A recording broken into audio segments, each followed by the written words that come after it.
Everyone, maths teach hub में आप लोगों का बहुत बहुत स्वागत है। ठीक है, तो चलिए आज हम लोग यहाँ पे जानेंगे AECC 1 जो है उसका एग्ज़ाम जो कैसे होता है, पेपर क्या होता है और ये जितना चीज़ हम लोग जानेंगे। सबसे पहले आपको हम बता दें कि BRA और BU भीमराव अम्बेडकर बिहार यूनिवर्सिटी का ये क्वेश्चन है, उसका एग्ज़ाम पैटर्न है और कब कैसे क्या क्या पूछे जाते हैं वो चीज़ हम लोग यहाँ पे देखेंगे। ठीक है, तो चलिए आप लोग यहाँ पे देख रहे होंगे कि यहाँ पे दिया हुआ है आपका PG सेमेस्टर 1 एग्जामिनेशन 2021। ठीक है, 2021 का ये क्वेश्चन है, सेशन 19 to 21। ठीक है, और ये AECC 1। अब यहाँ पे दिया हुआ है कॉमन फॉर ऑल ग्रुप्स।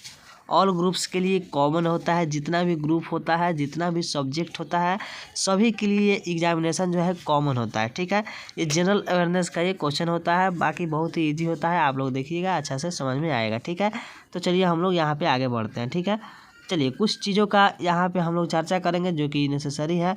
यहाँ पे आप लोग देख सकते हैं कि दिया हुआ है टाइम जो है 3 आवर्स यानी 3 घंटे आपको टोटल टाइम दिए जाएंगे और मैक्सिमम मार्क्स जो है यहाँ पे 50 मार्क्स दिया हुआ है। ठीक है, चलिए उसके बाद नोट है यहाँ पे candidate are required to give their answer in the own words as far practicable और attempt all parts of as per given direction. ठीक है, यहाँ पे आपको क्या है कि अपने अपने हिसाब से इसका आंसर देना है और आपको सभी क्वेश्चन को अटेम्प्ट करना है, ये आपको यहाँ पे दिया हुआ है। ठीक है, चलिए उसके बाद हम लोग यहाँ से आगे बढ़ेंगे और आप लोग उसी इंस्ट्रक्शन को आप लोग यहाँ पे हिंदी में भी पढ़ सकते हैं। दिया हुआ है यहाँ पे कि परीक्षार्थी जो है यथासंभव अपने शब्दों में ही उत्तर दे और सभी भागों से निर्देशानुसार प्रश्नों को उत्तर दीजिए। ठीक है, जो जो निर्देश दिए गए हैं उसके अनुसार आपको उत्तर देना है। ठीक है, चलिए उसके बाद यहाँ पे पार्ट ए जो है यहाँ पे उसको हम लोग देखेंगे।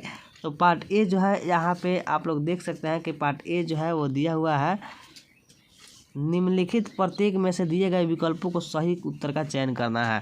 जो भी आपको सही लगे अपने मस्तिष्क के हिसाब से उसको आपको यहाँ पे सही उत्तर का चयन कर देना है। ठीक है, तो चलिए हम लोग देखते हैं। अब यहाँ पे आपका आ गया जो कि आप लोग देख सकते हैं, यहाँ पे दिया हुआ है PG first semester examination 2021 session 19-21 AECC 1। ठीक है, चलिए तो यहाँ पे यही चीज़ हम लोग जो देखे हैं वही चीज़ है। अब यहाँ पे दिया हुआ है कि अपने हिसाब से उत्तर का प्रत्येक विकल्पों का चयन कर लेना है। अब यहाँ पे हम लोग क्वेश्चन देखेंगे। ठीक है, तो ध्यान से देखिएगा।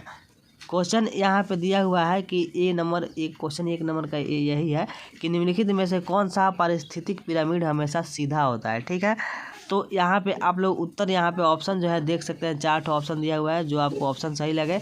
ए में दिया हुआ है संख्या का पिरामिड, ऊर्जा का पिरामिड, बायोमास का पिरामिड और उपरोक्त में से कोई नहीं। ठीक है, तो इसका जो उचित आंसर होगा वो आपका बी होगा, जो कि यहाँ पे टिक लगाया हुआ है। ठीक है, उसके बाद क्वेश्चन नंबर 2 को देखते हैं। यहाँ पे क्वेश्चन नंबर 2 जो है यहाँ पे दिया हुआ है, जैव विविधता शब्द किसके द्वारा दिया गया था। ठीक है, जैव विविधता जो है ये शब्द किसके द्वारा दिया गया था, आपको आंसर देना है। यहाँ पे 4 ऑप्शन दिए हुए हैं। यहाँ पे दिया हुआ है रोसेनबर्ग, यहाँ पे बी में दिया हुआ है ओडम, सी में दिया हुआ है वाल्टर रोसेन और डी में दिया हुआ है चार्ल्स एल्टन। ठीक है, तो इसका आंसर जो उचित होगा वो ऑप्शन सी होगा। ठीक है, चलिए आगे हम लोग 3 नंबर क्वेश्चन देखते हैं। 3 जो है वो दिया हुआ है यहाँ पे, आप लोग आसानी से देख सकते हैं। दिया हुआ है कि ओजोन परत पृथ्वी की रक्षा किससे करती है। तो यहाँ पे आपको ऑप्शन दिया हुआ है, 4 ऑप्शन दिया हुआ होगा और आप लोग इजली यहाँ पे देख के समझ सकते हैं। इसमें दिया हुआ है पराबैंगनी किरणों से, बी में एक्सरे से, सी में गामा किरणें से और डी में बीटा किरणें से। ठीक है, तो सभी कोई जानता है कि पराबैंगनी किरणें से हमको रक्षा करती है ओजोन परत। ठीक है, चलिए आगे हम लोग बढ़ते हैं और 4 नंबर क्वेश्चन देखेंगे। 4 नंबर क्वेश्चन आप लोगों को यहाँ पे दिख रहा होगा कि ओजोन परत का विनाश किसके कारण होता है। तो ए में दिया हुआ है मीथेन का, बी में कार्बन डाइऑक्साइड, सी में क्लोरोफ्लोरोकार्बन और डी में यहाँ पे इथेन दिया हुआ है। ठीक है, तो आप लोग सभी लोग जानते हैं कि इसका आंसर हो जाएगा क्लोरोफ्लोरोकार्बन। चलिए उसके बाद हम लोग 5 नंबर भी नंबर देखते हैं। भी नंबर जो है आपका यहाँ पे दिया हुआ है कि निम्नलिखित में से एक वेक्टर जनित रोग नहीं है।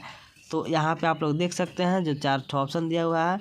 तो यहाँ पे ए में डेंगू बुखार, बी में मलेरिया, सी में टाइफाइड और डी में फाइलेरिया। तो इसका उचित आंसर जो होगा वो डी हो जाएगा, फाइलेरिया। ठीक है, चलिए उसके बाद हम लोग VI यानी कि 6 नंबर क्वेश्चन को देखते हैं। बहुत ही आसान है। यहाँ पे दिया हुआ है कि भारत सरकार द्वारा स्वच्छता के लिए शहरों और गाँवों को दिया जाने वाला पुरस्कार क्या है, मतलब कौन सा पुरस्कार होता है। तो आप लोग यहाँ पे देख सकते हैं आसानी से और समझ भी सकते हैं। यहाँ पे दिया हुआ है ऑप्शन जो है स्वच्छ पुरस्कार, बी में दिया निर्मल पुरस्कार, सी में सुंदर पुरस्कार और डी में स्वच्छता पुरस्कार। तो इसका उचित आंसर जो हो जाएगा आपका ये हो जाएगा, जो दिया हुआ है बी में निर्मल पुरस्कार उसका नाम है। ऐसा आप लोग मत समझिएगा कि स्वच्छता के लिए दिया जाता है तो स्वच्छ पुरस्कार हो जाएगा, लेकिन ये बिल्कुल गलत है। आपका बी नंबर उचित होगा और सही होगा। चलिए उसके बाद हम लोग देखते हैं 7VII जो है 7 नंबर क्वेश्चन जो है उसको हम लोग यहाँ पे देखते हैं। ठीक है, तो ये दिया हुआ है कि स्वच्छ भारत मिशन की अवधारणा के पीछे किसकी प्रेरणा है। ठीक है, तो इसके पीछे किसकी प्रेरणा है आप लोग यहाँ पर देख सकते हैं। दिया हुआ है जवाहरलाल नेहरू, लाल बहादुर शास्त्री, महात्मा गांधी और सरदार पटेल। तो ये हो जाएगा आपका उचित आंसर महात्मा गांधी। चलिए अब यहाँ पे आपके इस पूरे एग्जामिनेशन का पार्ट बी यहाँ पे स्टार्ट होता है। ठीक है, और पार्ट बी जो है ये ऑब्जेक्टिव टाइप क्वेश्चन नहीं है, ये शॉर्ट आंसर टाइप क्वेश्चन है। इसमें लघु उत्तरीय प्रश्न पूछे जाते हैं। ठीक है, तो ये यहाँ पे दिया हुआ है। अब यहाँ पे चलिए कुछ इसका इंस्ट्रक्शन देखते हैं, उसके बाद हम लोग आगे यहाँ पे बढ़ेंगे। दिया हुआ है कि यहाँ पे answer any 3 question of the following. प्रत्येक क्वेश्चन 5 नंबर का है। 3 क्वेश्चन आपको किसी को भी बनाना है। निम्नलिखित में से किन्हीं 3 प्रश्नों के उत्तर देना है। ठीक है, चलिए आगे हम लोग क्वेश्चन की तरफ बढ़ते हैं और देखना शुरू करते हैं। यहाँ पे दिया हुआ है ए में जल चक्र पे आपको कुछ शॉर्ट में आंसर लिखना है। जल चक्र क्या होता है। बी में दिया हुआ है ओजोन परत की कमी के बारे में कुछ आपको लिखना है। चलिए उसके बाद यहाँ पर हम लोग देखते हैं सी में दिया हुआ है यहाँ पे ग्रीन हाउस प्रभाव क्या होता है, और डी में दिया हुआ है बायोमास का पिरामिड। ठीक है, चलिए उसके बाद हम लोग आगे बढ़ते हुए ई को देखते हैं। ई आपका यहाँ पर दिया हुआ है पर्यावरणीय नैतिक मूल्य। ठीक है, चलिए तो इस प्रकार टोटल पार्ट बी आपका समाप्त होता है और आप लोग समझ गए होंगे कैसे क्या करना है। अब यहाँ पे हम लोग आगे बढ़ते हुए आते हैं पार्ट सी पे। ठीक है, तो ये कह रहा है लॉन्ग आंसर टाइप क्वेश्चन, दीर्घ उत्तरीय प्रश्न है आपका। बहुत इसका लंबा आंसर देना है आपको, और ये दीर्घ उत्तरीय टाइप का क्वेश्चन रहेगा। और कुछ इंस्ट्रक्शन जो है इसमें भी हम लोग देख ही लेते हैं। दिया हुआ है कि निम्नलिखित में से किन्हीं 3 प्रश्नों का उत्तर दीजिए। इसमें भी किन्हीं 3 प्रश्नों का उत्तर आप लोग दे सकते हैं, और प्रत्येक क्वेश्चन यहाँ पे देख सकते हैं कि 7 मार्क्स का होगा, यानी कि आपको प्रत्येक क्वेश्चन 7 मार्क्स का होगा और 3 किसी को बना सकते हैं, यानी कि 21 मार्क्स का जो होगा ये आपका दीर्घ उत्तरीय क्वेश्चन होगा। ठीक है, चलिए आगे हम लोग क्वेश्चन की तरफ रुख करते हैं और क्वेश्चन को यहाँ पे देखते हैं।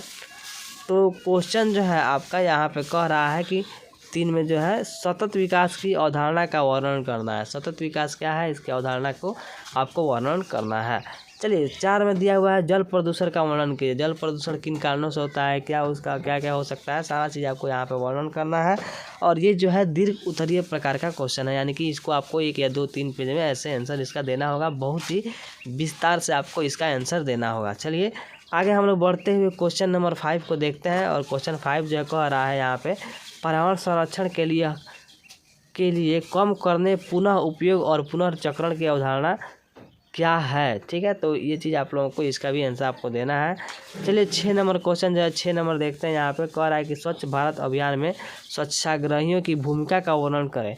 ये बहुत बड़ी भूमिका है स्वच्छाग्रहियों की। ठीक है, तो ये आपको वर्णन करना है विस्तार से, इसके बारे में एक एक चीज़ को आप लोगों को लिखना है। ठीक है, चलिए उसके बाद हम जो आगे बढ़ते हैं और आगे जो है हमारा 7 नंबर सामाजिक और नैतिक मूल्य के प्रति गांधीवादी दृष्टिकोण की चर्चा करना है। ठीक है, यानी कि सामाजिक और नैतिक के प्रति गांधीवाद का दृष्टिकोण क्या था, इस चीज़ को आप लोगों को चर्चा करना है। ठीक है, तो इस प्रकार आप लोग देख रहे हैं कि यहाँ पे आपका ये 31 का दिख रहा होगा, यानी कि ये आपका पूरा क्वेश्चन यहीं पे समाप्त होता है। ठीक है, तो यहाँ पे हम लोग ये समझे कि ग्रुप बी जो है, ग्रुप बी और ग्रुप सी दोनों, यानी कि पार्ट जो है हमारा पार्ट जो है बी है और एक सी है, इन दोनों से आपको लिखने वाला क्वेश्चन का आंसर देना है और प्रत्येक से 3-3 क्वेश्चन बनाना है। ठीक है, और बाकी जो पार्ट ए होगा उसमें ऑब्जेक्टिव टाइप क्वेश्चन पूछे जाएंगे। और आप लोगों ने क्वेश्चन को देख लिया, और एक चीज़ तो यहाँ पे आप लोग क्लियर समझ ही गए कि क्वेश्चन का जो पैटर्न है वो बहुत ही ईजी है। ठीक है, तो अगर आप लोग पढ़ के जा रहे हैं तब तो बहुत बेटर है, और नहीं भी पढ़ के जा रहे हैं तो अपना से कुछ ना कुछ तो आंसर लिख ही दीजिएगा, क्योंकि जनरल अवेयरनेस का क्वेश्चन है जो कि नॉर्मली हर किसी को हर कोई जानता है। ठीक है, तो आज के वीडियो में हमने आपको ये अवेयर कराया कि आपके यूनिवर्सिटी में किस प्रकार से AECC 1 का क्वेश्चन पूछे जाते हैं, क्या पैटर्न होता है और कैसे आपका क्वेश्चन रहता है। सारा चीज़ आप लोगों ने इस वीडियो लेक्चर में समझा। ठीक है, तो अगर आप लोगों को वीडियो अच्छा लगे तो दिल से लाइक कीजिए, कमेंट कीजिए। फिर मिलते हैं नेक्स्ट वीडियो में, तब तक के लिए हृदय की गहराइयों से प्रेम पूर्वक धन्यवाद।